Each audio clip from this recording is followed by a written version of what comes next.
Chinese leader Xi Jinping held talks with Taiwan's former president in this rare encounter that recalls a past era of warmer relations. This is not an official visit, but this is the first time that a Chinese leader has hosted a former leader of Taiwan. And it comes at a critical time, just weeks before Taiwan inaugurates a new president that Beijing openly loathes and detests. Now, Ma Ying-jeou is the man who's in Beijing today. He is the ex-chairman of Taiwan's opposition Kuomintang. He led Taiwan for 8 years, from 2008 to 2016.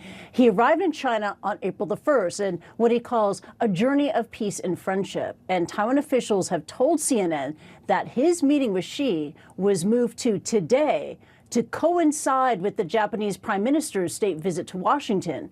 Now, Ma last met with Xi Jinping back in 2015 in Singapore. It was the first such meeting since the two sides split in 1949. It was a landmark meeting, and it took place just before Taiwan's current president, Tsai Ing-wen, won election. And China again openly detests Tsai and her party, the DPP, which is independence-leaning.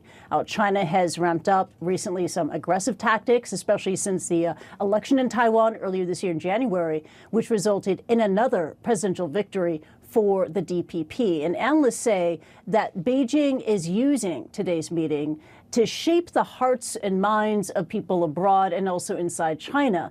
We spoke earlier to Wen-Ti Song. He's a Taiwan-based fellow at the Atlantic Council's Global China Hub, and he tells CNN this, quote, Ma's visit gives Beijing proof that there is still a significant portion of Taiwanese society that values shared ties of Chinese tradition and culture between the two sides of the Taiwan Strait. He goes on to say, it is also a useful data point that Beijing can point to tell China's domestic audience that there is still reason to be patient with Taiwan, unquote.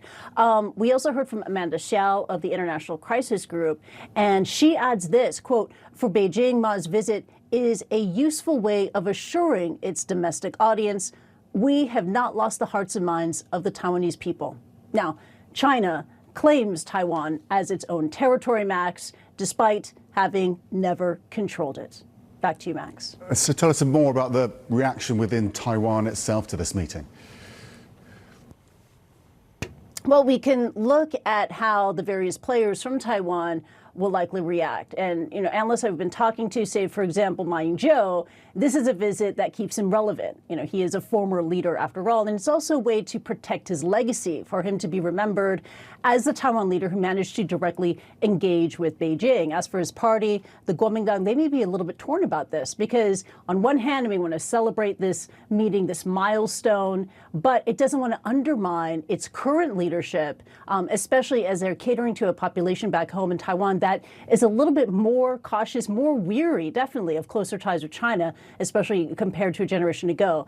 As for Taiwan's ruling party and its supporters, they will likely play down this visit as just a private tour of China by Ma Ying-jeou, a man who is effectively a retired political figure. Back to you. Okay. Kristie Lu Stout in Hong Kong, thank you so much.